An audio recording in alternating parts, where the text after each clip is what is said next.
Լևոն Աթանեսյան հաստատի ինքնաբացարկ հայտնեց դատարանը, խնդրեմ ավելի մատչելի ներկայացնեք մեզ լսողներին ինչ հիմքով եւ առհասարակ այս գործի մասին ձեր դիտարկումները։ Ինքնաբացարկի հիմքը դա օրենքի միանշանակ բան էր, քանի որ դատավորը քննիչ է աշխատել եւ եղել է այս քրեական գործով քննչական խմբի կազմում։ Դա իր մասնակցությունը բացառող հանգամանք է, իսկ գործի մասին դժվարանում եմ խոսել, իմ 26 տարվա փորձս չի օգնում, որովհետեւ ցանկացած քաղաքական գործ ինչ եղել է այս երկրում, ինչ որ մի բան ունեցել է իր մեջ, ասենք դե մարտի 1-ը, հա, տեղի ունեցել անկարգությունը զոհվել են մարդիկ, ով ինչու եւ մնացած դրանք արդեն պարզաբանվում է, կա փաստ։ Անգամ Արմեն Աշտանյանի մյուս գործը, որ ծիծաղելու է, բայց կա ինչ-որ մի հատ գումար, որով գնվել է գույք։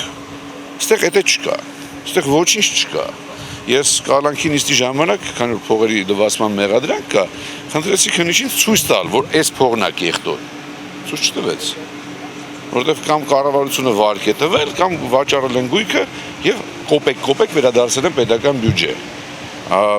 Սա ուղղակի մի բանի մասին է վկայում, որ գործող իշխանությունը այնքան են խելառել իրենց անպատժելիությունից, որ արդեն էական չի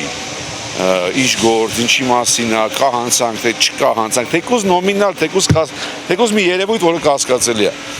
Պետք է մարդ կալանավորում են ցանկացած ձևով։ Գործ չկա ու չի կարող լինել, որտեղ ամեն ինչ այնքան օրինական է եղել, դե ինչ ասեմ։ Մեկնաբանությունը թողում եմ մեր հանդիսատեսին։ Հասկանալի է, շնորհակալություն։